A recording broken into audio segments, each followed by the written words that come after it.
Jeff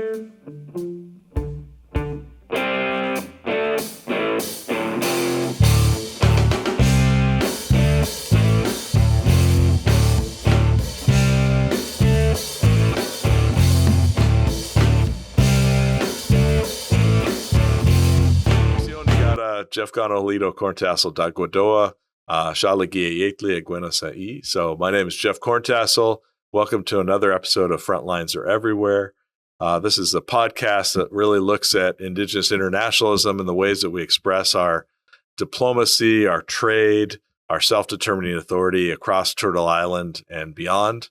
And I'm so pleased to have my cousin on here, Vivian Garner Cottrell, to be part of this conversation and really talk about basket making and all sorts of things. So thank you, Vivian, for being a part of today's conversation. So I'm going to read a short bio, and then I'll have you introduce yourself. Vivian received a Cherokee National Living Treasure Award in 1995 for her excellence in basket weaving and is known for her double wall baskets. And I believe your mom received one as well prior to that treasure award. Vivian also won the top award more recently for basket making at the 50th annual Trail of Tears art show for her black ash basket entitled We Are Still Here. Vivian regularly attends national Indian markets and is proud of her role as Ulisi, or Cherokee grandmother.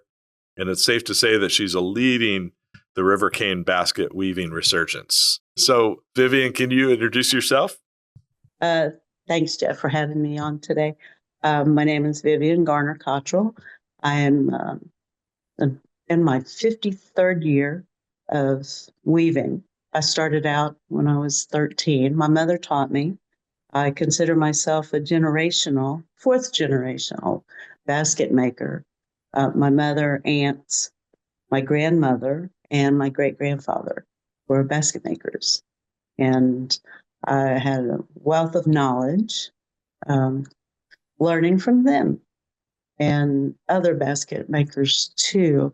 As growing up, it was just like that. They're going to tell you share with you their what they know, their knowledge on different things. The dyes, not only when to gather, how to prepare the reed and using the natural dyes and how long to cook it. And, I had so many, not just family, but different weavers all through my life. And, one thing I saw with when I said generational, my grandmother showed her daughter. And my mother, she was a boarding school survivor, and she tried to change, to expose the students at the schools to their culture. And, when she retired, we moved to Tahlequah after she retired. She and my dad retired in 1972. And then she started teaching me. And I was 12 or 13 then. And she was an accomplished white oak weaver. And I used to watch her. I just wasn't interested in that at all. And then I liked the round reed, the natural, the honeysuckle, and the boat brush. So, she would show me how, we did the gathering, the harvesting, the preparation of it all, gathering the natural materials. And, we did that for several years through high school, college, marriage, children. And she wanted to show me how to do the white oak. And I told her no. I said, Mom, I really have more success with the round reed, with honeysuckle and boat brush. And I wasn't interested in flat. And She was in 92.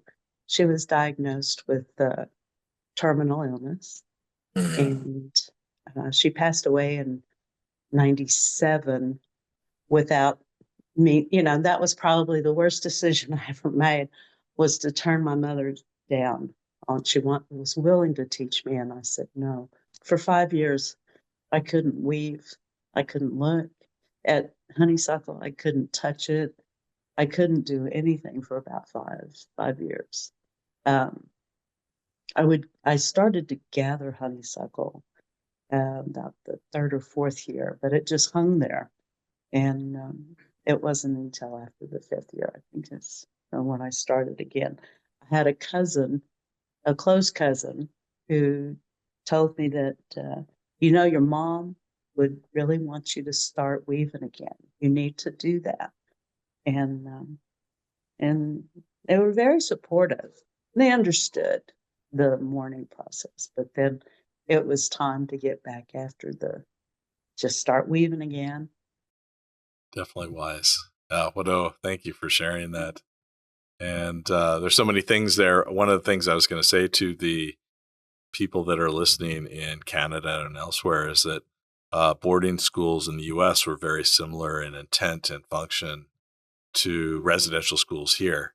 That is, you take Indigenous peoples out of their communities into an area that's usually run by the church, and you cut their hair, you forbid them from speaking the language, and you're really separating them from their family and that source of kinship. And so residential school and boarding school both had that. Captain Pratt, I think, who developed the Carlisle School, said, "Kill the Indian, save the man." And there's a similar phrase from Duncan Campbell Scott here, right? And so the desire was to, quote, civilize.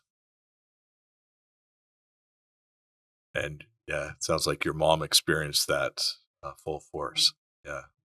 And thank you for sharing these stories about your mother and your grandmother, who are such big influences. Are there other folks who were some big influences for you kind of growing up, or, as you develop this amazing craft of basket weaving? Well, we had a fairly large group of basket makers back at that time. They were remote. We didn't have any by community. There were.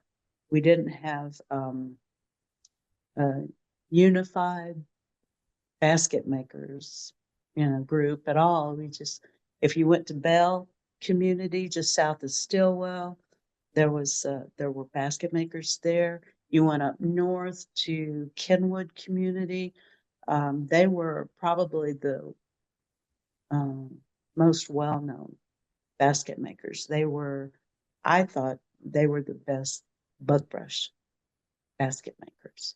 They had Maggie Alberty was one. You had Mary Foreman was down south of there a little bit. But when I was younger, I remember Mary Foreman telling me, she said, "Now, when I go to a store, gift shop, gallery, you need to make your baskets or weave your baskets so that I know that's yours." And I'm okay. I'll try. But if you look at a basket, let me see around me. While you're doing that, I'm just going to show everyone the basket that you wove for me and my family out of Rivercane. And it's just a beautiful, you can see the detail and the natural dyes. And this is a double weave, right? Double woven Rivercane, just amazing. And I could see your signature, I think, on the bottom. So yeah, Wado for this. It's a cherished part of our family. Thank you. When round reed, it's round. This is honeysuckle. This basket came back to me about 2 years ago. It was in a private collection in Albuquerque, and he was a relative of ours, and he visited Tahlequah and came to see my mom. back in early 91, 92, something like that. And he picked out three baskets. He had the two plain ones, and one that, well, he thought they were all three moms, but I had baskets in there too. And when they came back, I'm like, oh, that's mine. And you can tell the way I weave. Oh, yeah. It's a distinct pattern. The way I start. Yeah, I mean, it's just, Yeah. but when I do a lid on my baskets, I weave a buckeye in the knob, and then it's a double wall basket with the knob woven in there tight, and then that's my signature. I didn't know. I said, well, really the only ones that had a lid. That's what I like to do is back then is do weave baskets with a lid, and I put the little knob in there. So another basket maker too. I admired them for their work in bug brush. Bug brush is, honeysuckle is very dainty, and we use those for little um, little dainty baskets. They go up on the shelf. Now the bug brush baskets were very durable. That's our utilitarian baskets. They would make hampers. They would make, some berry basket with a roped handle. It was very thick. I have one. It's this weaver. If you can see how the reed is very thick, wide. Oh, yeah. Okay. The honeysuckle is very thin and dainty, but pretty much got the same type of start, Yeah. So, two, as my abilities grew, I decided, I ran across an article that I copied and stapled it together, and it was like the Western Cherokee double wall basket. And I'm like, well, this ought to be fun. And looked on the bottom, and instead of, normally we'd start with 6/6 for 12, this one started off with 24. You go 6/6/6/6, and then you chase weave it all the way around. And I was like, wow, interesting. And I started doing that, and I really liked it. I was the only one that could weave that, or I saw any basket anywhere that just had that. Those were mine. And for the folks like me that don't fully understand the process, what does chase weaving mean, or what does that look like? What I do is, you take one weaver, and you'll go around. They're even spokes, the ribs. Okay. And they're even, and most the traditional Cherokee will enter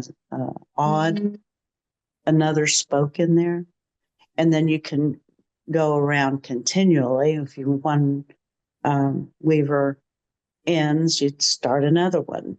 Chase weaving, you don't insert another one to make it an odd count.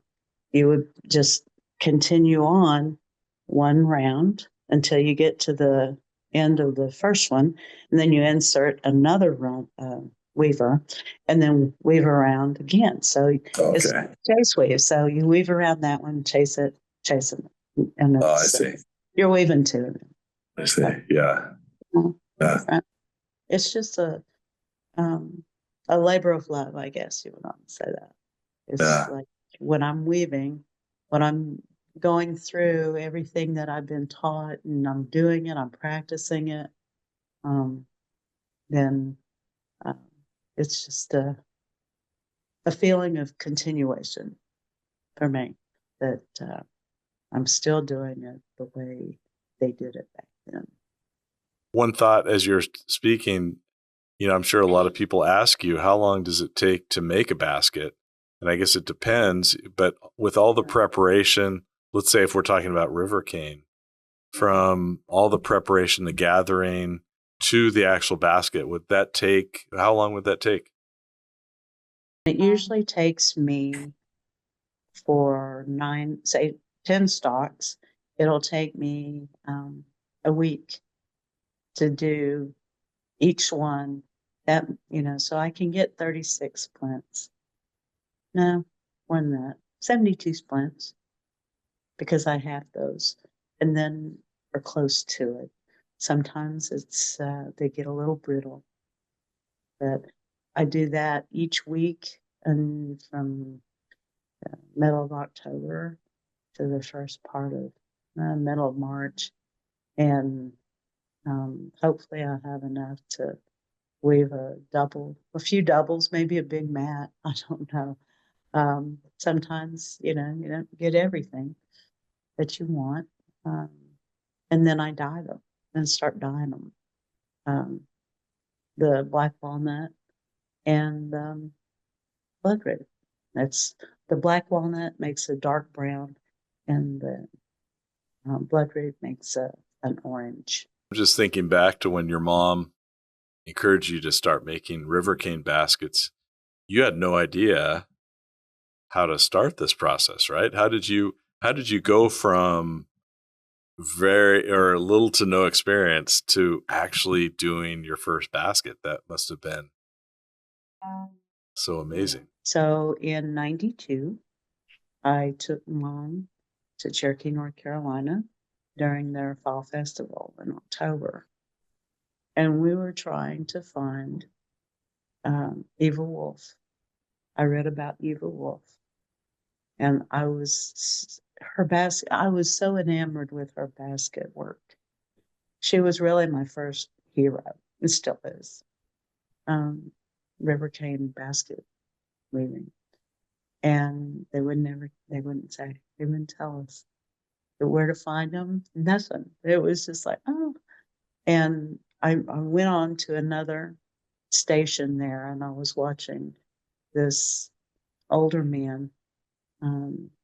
He was probably in his 60s or older. And he had this cane pile. And I was like, oh, I want to take this home. And I told him who I was. I said, I'm from Cherokee. I'm Cherokee from Oklahoma. And he didn't speak.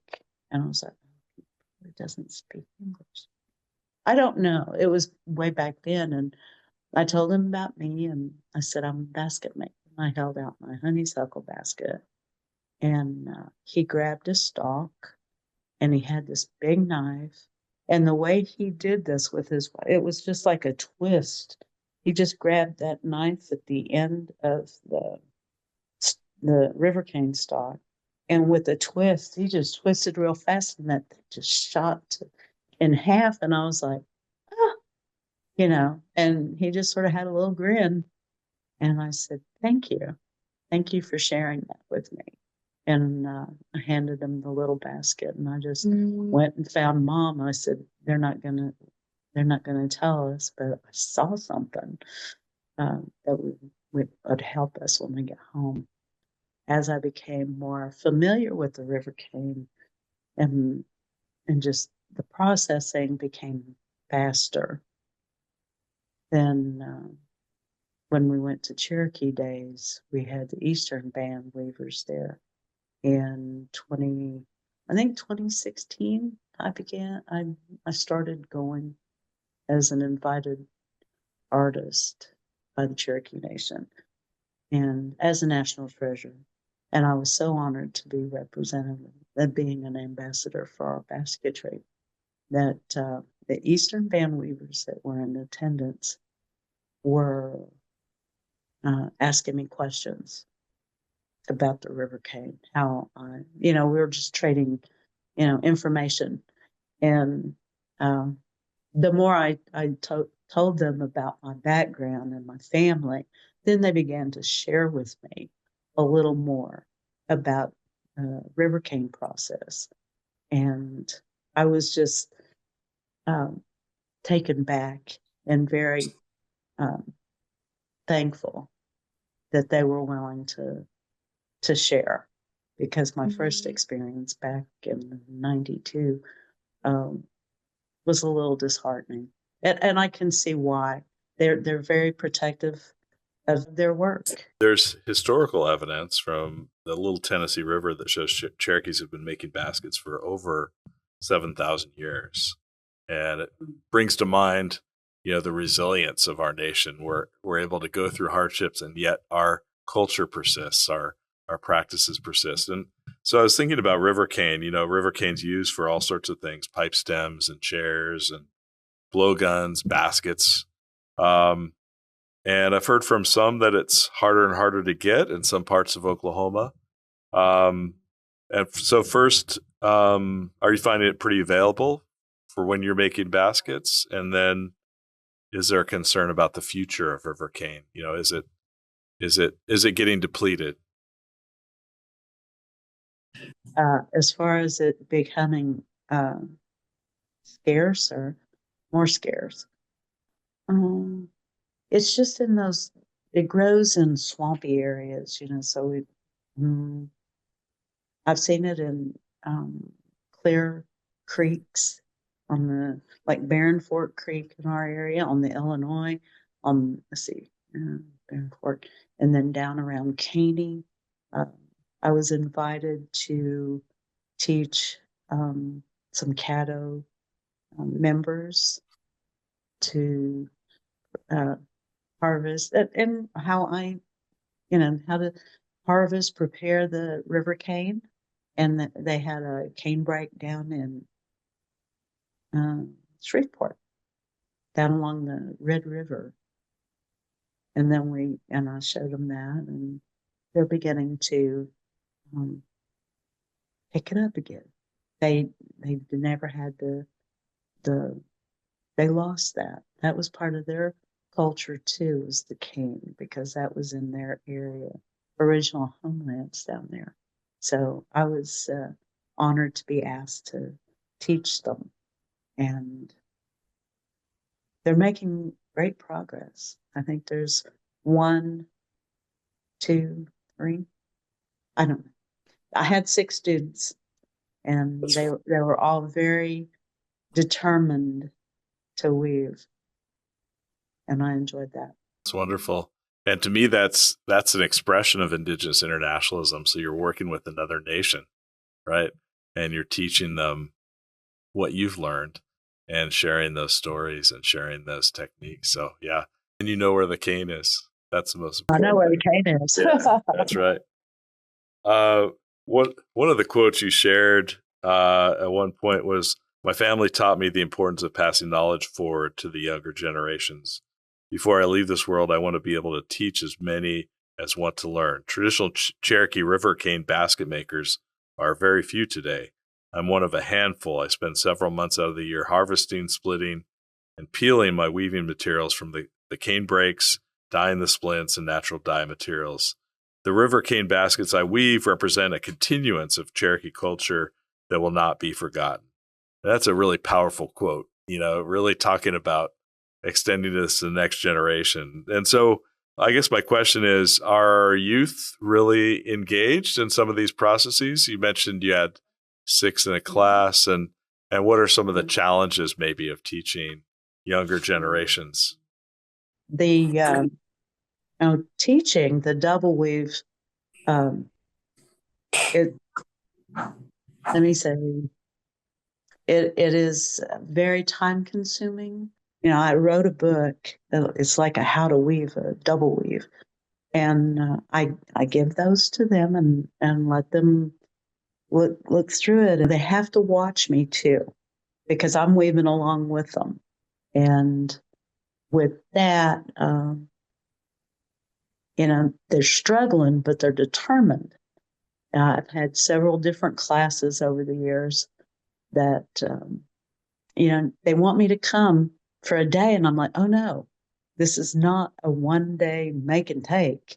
It's several weekends, because most of them need the weekend because they work several weekends.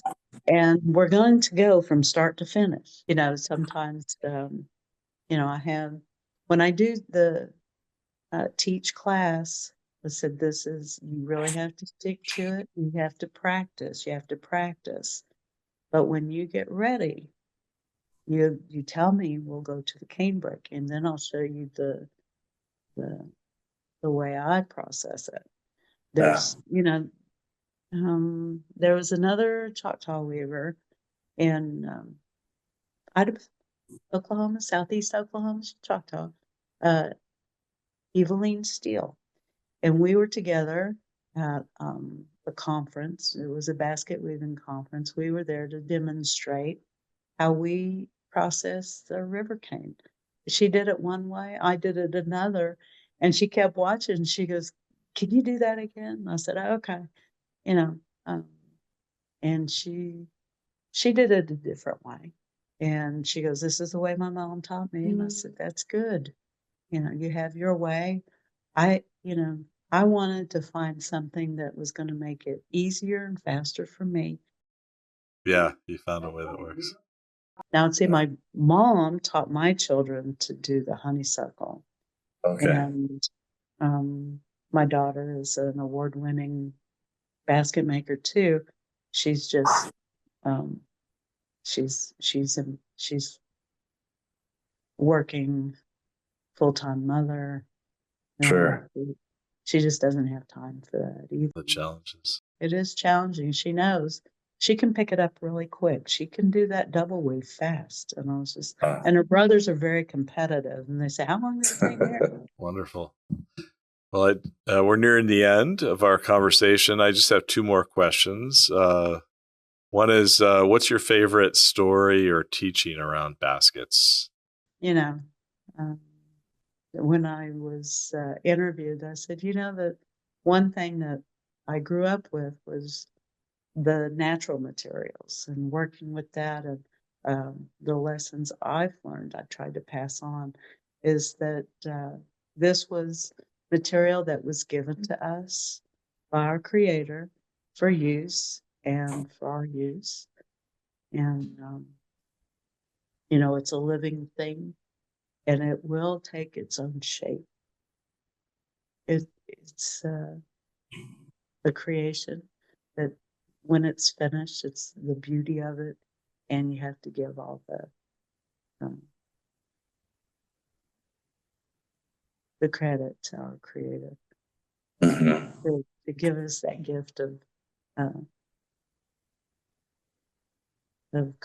creating a useful object. Yes. It's usually what we try. And, anything you weave, it's got to have a useful purpose.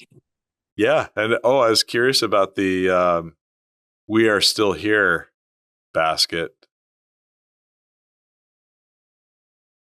That's such a powerful statement. When I weave, it's usually in prayer. And we'll be praying and about 4 different things. And during that time, I'm like, we're still here. And our tribal nations will always be here through anything, the sickness. So that's the name of the basket. It was an honor to be selected as the best of show for the Trail of Tears that year. Yeah, what an honor. And so well deserved. Yeah, I think I've heard someone describe a basket as a prayer made visible.